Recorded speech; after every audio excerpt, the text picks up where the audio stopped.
Press के लोग, आप सब लोगों को जुले व सलाम। आप लोगों को मालूम है कि आज पूरे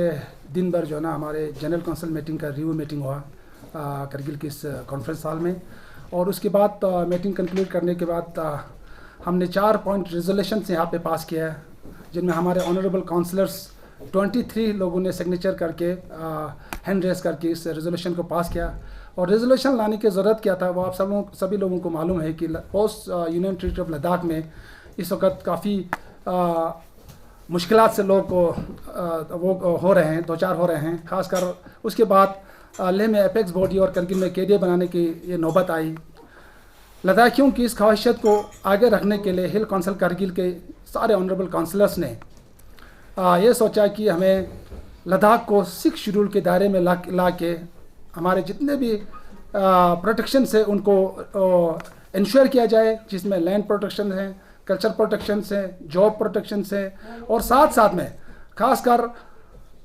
हिंदुस्तान के बाकी जगहों पे, खासकर आसाम जैसे बॉर्डरलैंड एरिया में ट्राइबल एथनिक ग्रुप को प्रोटेक्ट करने के लिए, उनको अपने हिसाब से अपने माहौल में, अपने एनवायरनमेंट में ग्रोथ करने के लिए गवर्नमेंट ऑफ इंडिया के कॉन्स्टिट्यूशन में एक प्रोविज़न है जिसको 6 शेड्यूल बोला जाते हैं। आजकल लोगों ने एक नोशन लगाया है कि सेफ गार्ड बोल के, लेकिन सेफ गार्ड में जो भी पॉइंट वो लोग डिमांड कर रहे हैं वो इसी 6 शेड्यूल में कवर अप होते हैं। और 6 शेड्यूल में उसके अलावा भी बहुत सारे प्रोविजंस है, जिसमें एक पैरा मैं पढ़ के आपको सुनाता हूँ कि पैरा 3C में हमारे ऑनरेबल गवर्नर साहब को, या in the case of Ladakh honourable lieutenant governor साहब को, या लद्दाख में ही न्यू डिस्ट्रिक्ट क्रिएट करने का वो प्रोविजन इसमें है। ऑटोनोमस डिस्ट्रिक्ट काउंसिल्स क्रिएट करने का वो प्रोविजन इसमें है। तो उन चीज़ों को मद्देनज़र रखते हुए हमारे LHDC कारगिल के काउंसिल ने आज 6 शेड्यूल को एक रेजोल्यूशन की शेप में यहाँ पे थम्पिंग मेजॉरिटी से पास किया। साथ साथ में लद्दाख यूनियन टेरिटरी बनने के बाद हमारे यहाँ पे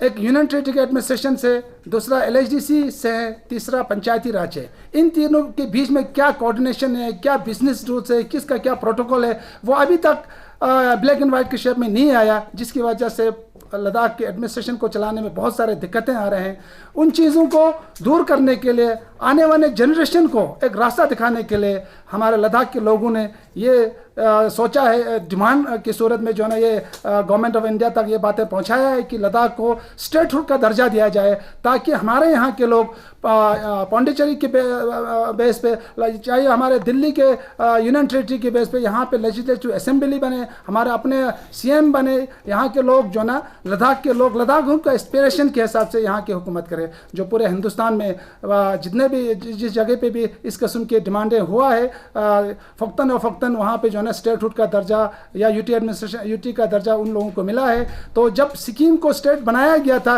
1970s में, तब सिक्किम का पॉपुलेशन जो है ना 2 लाख के आसपास था। आज लद्दाख का पॉपुलेशन 4 लाख के आसपास है। तो हम पूरे डिजर्व करते हैं। और लद्दाख 99% 97 से अबव परसेंट जो है ना हम लोग ट्राइबल पॉपुलेशन है, शेड्यूल टाइप से बिलोंग करने वाले लोग हैं। और ख़ासकर इंडो चाइना बॉर्डर पे हमारा सिचुएशन से, पाकिस्तान के बॉर्डर पे हम लोग सिचुएटेड है। तो इस एरिया को जो है ना प्रोटेक्ट करना, इस एरिया के लोगों को और मखसूस जो है ना एडमिनिस्ट्रेटिव वे से जो है ना इनको एम्पावर करना बहुत ज़रूरत बन गया है। तो उस चीज़ों को मद्देनज़र रखते हुए हमने स्टेटहुड के लिए भी ये रेजोल्यूशन लाए हैं। और साथ साथ में अभी तक लद्दाख पार्लियामेंट्री कॉन्स्टिट्यूंसी जो एक ही पार्लियामेंट्री कॉन्स्टिट्यूंसी है पूरे लेह और करगिल डिस्ट्रिक्ट में, और यहाँ के पॉपुलेशन करीब दोनों डिस्ट्रिक्ट में जो है ना एक बुद्धिस्ट सेक्ट को बिलोंग करने वाले लोग हैं और दूसरा इस्लाम सेक्ट को। हमेशा पार्लियामेंट्री इलेक्शन के दौरान यहाँ पे लोगों को जो है ना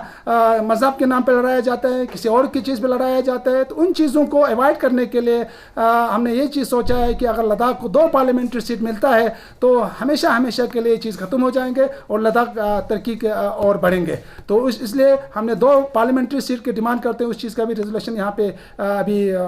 पेश किया है। और साथ साथ में खासकर यंग जनरेशन का, अनएम्प्लॉयड लोगों का, एजुकेटेड लोगों का एक बहुत बड़ा उनमें एक रिजेंटमेंट है कि UT बनने के बाद 2019 के बाद 3 सालों में लद्दाख से एक भी गेजेटेड ऑफिसर यहाँ पे रिक्रूटमेंट नहीं हुआ है। आप सभी लोगों को मालूम है 19 से पहले जम्मू कश्मीर के पब्लिक सर्विस कमीशन के दौरान यहाँ के इंजीनियर पायलट्स AWE बनते थे, डॉक्टर्स मेडिकल ऑफिसर बनते थे, लेक्चरर्स बनते थे, असिस्टेंट प्रोफेसर्स बनते थे, और जम्मू कश्मीर में जितने भी शेड्यूल टाइप कोटे में रिजर्व सीट होते थे वो मैक्सिमम लद्दाखी लोग उसको क्लेम करके वहाँ पे बनते थे। और पोस्ट यूटी में आज तक लद्दाख पब्लिक सर्विस कमीशन नहीं बना है, अभी तक रूल नहीं बना है, और अभी तक बहुत सारे बच्चों का एज भी जो है ना ओवर हो चुके हैं। उन चीज़ों को मद्देनजर रखते हुए और अनएम्प्लॉयड एजुकेटेड यूथ के एस्पिरेशन को आगे रखते हुए हमारे काउंसिल ने ये सोचा है कि लद्दाख में लद्दाख पब्लिक सर्विस कमीशन बनना चाहिए, और लद्दाख उनके लिए लद्दाख रेजिडेंट सर्टिफिकेट मैंडेटरी होना चाहिए, ताकि लद्दाख से ही लद्दाखी लोग गेजेटेड ऑफिसर बने और यहाँ के लोगों की खिदमत करें। तो इन्हीं 4 पॉइंट पे हम लोग रेजोल्यूशन लाया है, और मुझे बड़ा खुशी है, और मैं मशकूर हूँ हमारे ऑनरेबल काउंसलर जो कोalition सरकार में हम लोग हैं उनके भी मैं मशकूर हूँ, और साथ साथ हमारे कांग्रेस के ऑनरेबल काउंसलर साहिबान ने भी करगिल और पूरे ओवरऑल लद्दाख के लोगों के एस्पिरेशंस को समझते हुए इस रेजोल्यूशन पे इन्होंने अपना तावन दे के इसको पास किया। Thank you.